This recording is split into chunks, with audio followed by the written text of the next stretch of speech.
Welcome to the Own It Powercast, the place to be when you get serious about making big changes and accelerating growth in your life and in your relationships. Finally create the life you've always wanted, living life on your own terms. Learn how to take your fear and turn it into powerful choices that will create sustained change. Now your host, Mary Baker. Hey everyone, welcome back to the Own It Powercast, a place to come to get what you need to move yourself forward. Hey, it's Mary Baker, and welcome to episode 155, Helping Men Own Their Power, How Manning Up Has Its Consequences. Well, welcome to this month, which I want to dedicate to focusing on men. We don't talk about men enough in personal growth and coaching or therapy. And they tell me they wish there were more resources for them, more conversations. So this month, we're going to get into topics that I hope will be helpful for men to focus on, and for their partners, kids, and siblings to help them understand and to know how to support men better. All right. Of course, in the age of gender fluidity, I want to clarify that I will be focusing on mostly historically heterosexual men and how they've been socialized.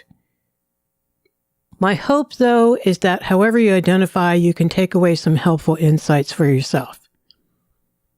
All right, so this month, we're going to explore what I see as a big problem of socialization and shame, the cost of just man-up messaging that I think creates a lot of disowning of a man's feelings and their needs and their vulnerabilities. We're going to talk this month about how then you see a lot of acting out to get needs met, aggressive behavior, reactive behavior. Passive-aggressive behavior is most common with a lot of defensiveness and probably avoidant behaviors, and also a lot of emotionally immature behaviors, especially during conflict. How men struggle to connect vulnerably and deeply in their relationships. So we're going to focus on that. We're going to have a guest here on the show who is a specialist who works with men, especially around emotional maturity and addictions. So we're going to talk about that because I think that's an important topic. Then we're going to talk about how to own your stuff as a man, how to set boundaries, how to be assertive, how to stand in your truth and not act out, how to have confidence and belief in who you are, how to reduce shame in your self-concept. And then finally, we're going to focus on how men can connect in meaningful ways, learning how to be vulnerable while still being a badass, how to connect, how to let go of control, how to let others in that they feel safe with, opening up about who they are and who they want to be. Again, if you're a guy who's listening, I hope this is helpful for you. Maybe you can pass it along to guys you know. And if you're a woman listening to this, my hope is it can help you support the guys in your life better and understand your childhood a little bit better too. So you've heard me say before on the show that I believe dads hold our self-esteem. Mom's job of healthy attachment and emotional bonding was really crucial when we were really young, first couple years of our life. But it's the dads in our life, or the father figures if you didn't have a dad, that hold up that mirror of self-esteem. Am I good enough? Am I competent? Am I capable? What does he think of my competence? Does he think I'm smart enough? Does he think I have good ideas? So I want you to think about that mirror that was held up for you by your father figure or father figures. And what'd you see when you look in the mirror? Was it a distortion? If you had an immature narcissistic dad, you're going to have distortions. Dads and father figures mentor and raise children based on their own fathering a lot of times. So oftentimes when we don't have this sense of approval and confidence in ourselves that we got from looking into that mirror, we may do a lot of striving in our life for approval, a lot of people pleasing, a lot of approval seeking, a lot of killing ourselves to feel good enough for the boss, to do a perfect job on the project. So let's do a little bit of an assessment just to see where you are. If you're where you can write stuff down, that's fabulous. Just write down really quickly what comes up for you. If not, that's fine. See what comes up in your heart. See what gets triggered. See what you notice. Notice your emotional response and your visceral, your physical response too to these questions. And you may be anywhere on the continuum. It also might help you understand those around you. Okay. So the following questions are for you just to get honest with yourself and see what comes up.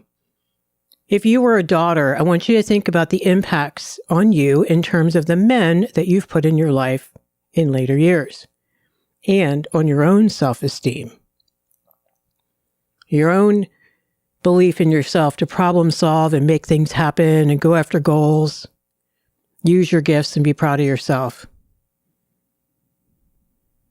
If you were a son, the impacts could have been even greater because oftentimes he was also modeling how to be a man, how to be a boyfriend, how to be a good brother, and later a dad yourself. Finally, if your dad was not present at all, either he was deceased or not able to be there, think of what the absence of these things mean.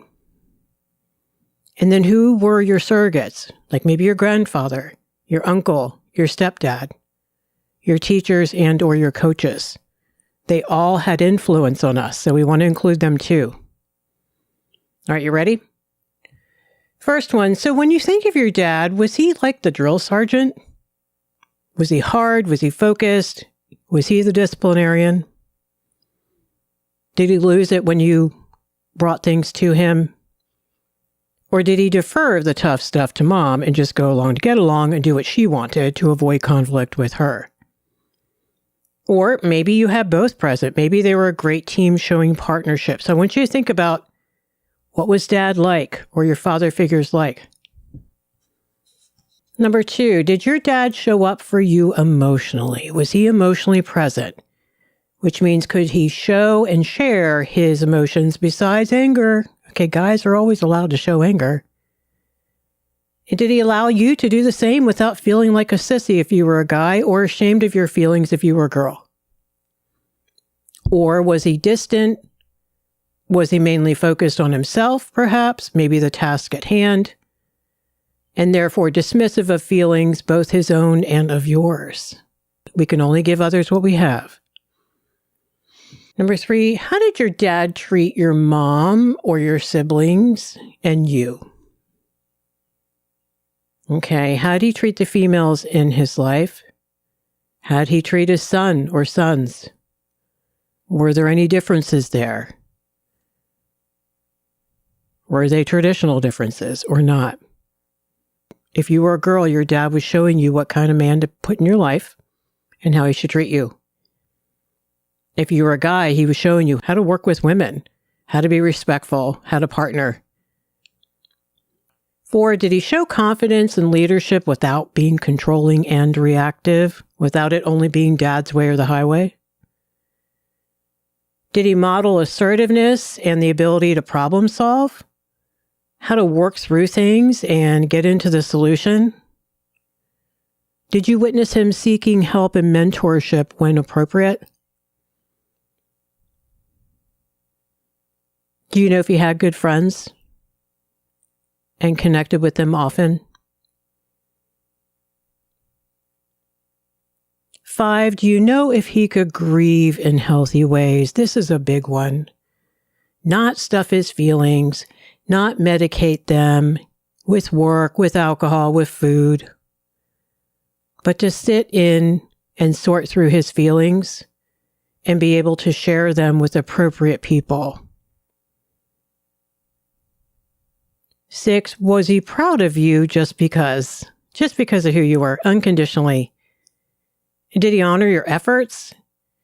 And when you took responsibility to do the right thing? Or was it harsh judgment? Was it guilt? When you didn't cut the grass perfectly or get all A's, was it never enough? What do you think he thought of you and how do you know? Some people don't know because dad didn't say anything because they didn't have a template of how to do that. Which is so heartbreaking for the dads too, right? Because they didn't get the chance to share their heart with their kids. 7, did he demonstrate that you could be different than him? This is a big deal. And that was good. It was okay. That just because he loved sports and had a good arm, that you were just as cool liking science and music, and he showed up and supported that for you. And never gave you the vibe that you were letting him down because you just were not athletic. Or maybe you weren't into fishing and things that he wanted to do. I've had so many male clients over the years tell me that sometimes the only way they felt like they could get close to their dad was either actually enjoying an activity with him or pretending to. And that's pretty sad. 8, what about the other men in your life? What about those uncles, those older brothers, those coaches, teachers, maybe pastors, friends' dads who had an influence on you? What adjectives would you use to describe these folks and why? So I want you to think for a moment. Were they good influences? What did you learn? How did they treat you? Most importantly, what messaging did they give you about you? And 9, if you're a guy, what messaging did you get about being a guy? Were you allowed to show emotion other than anger? To be afraid? To grieve? To struggle? To want to be brave but be scared as hell at the same time? And finally, if you were a woman, what were you taught, quote unquote, about men? Should you manage them, obey them, manipulate them? And we can do that in very subtle and insidious ways, women. So I'm not talking about the really grandiose Marilyn Monroe kind of behavior. I'm talking about the subtle stuff. Were you taught to count on them or parent them? What about how you were to be treated by them and why? And that is a big one. And a lot of these beliefs, like we've talked many times here on the show, are subconscious. Families aren't going to, for the most part, at the dinner table, say this stuff out loud. Come on. But the messaging can be very clear. If your dad says to you, "What do you mean you don't want to date that guy? What's wrong with him?" Or "Why would you break off that relationship? He makes good money." Messaging like that. So these are just some questions to get you thinking about the messaging you received growing up and how that has impacted your sense of good enough, your shame, how you see men, how you see women. You know, for years as a counselor, there was no training on how to work with men. And we've done a really botched job of working with men over the years. You know, we assume that, like women, they are just really great at relationships and social and want to share their feelings. And I think that's made men avoid therapy when they really needed it. I think it's getting better, and that's really great. And I think that we have a long way to go. I think we've done men such a great disservice. Culturally, at least in Western culture where I am, in our families and in our communities, and us women are just as guilty. I did a training some years ago with David Wexler, and he wrote some great stuff about men and men in therapy, and this is based on years of his work. I grabbed a following quote from an article he did, and I put the link in the show notes if you want to check it out. He said, "Men who have experienced toxic doses of shame early in life will do anything to avoid re-experiencing it as they grow older. It can originate from family experiences, from peer experiences, or just from the culture at large. A shamed boy becomes a hypersensitive man. His radar always finely tuned to the possibility of humiliation. His reaction to slights, perceived or real, and his ever-vigilant attempts to ward them off can be a kind of phobia. Tragically, the very men who are most desperate for affection and approval are the ones who usually can't ask for it. Instead, they project blame and rejection and perceive the worst in others. Sometimes the smallest signs of withdrawal of affection will trigger old wounds, and they'll suddenly lash out at those they see as slighting them, even as they're unaware of the dark feelings stirring inside them. This is a state of mind that many of us in the field call shame-ophobia, an endemic condition throughout guy world, end quote. Wow, that just says so much, and it says it so beautifully. And I hope this month we can start trying to understand where men are hurting, where men have struggled to connect, why they've struggled to connect, why their behavior is what it is, and not just write it off and say, well, that's just being a guy. That's what guys do. Because my biggest concern is for them to have better for their life.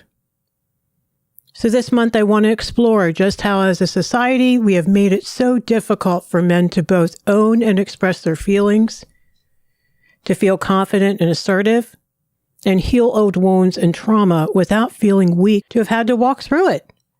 And gosh, a lot of men have told me this, and not to have been able to keep it from happening. I also want to get into just how we interact in our relationships with the men in our life. Or if we are a dad, a husband, a brother, a partner, how to begin identifying where the struggles are and how to begin to heal and grow. So today we've opened up this new month by focusing on men, what their struggles are, how to begin understanding them, and how to heal them.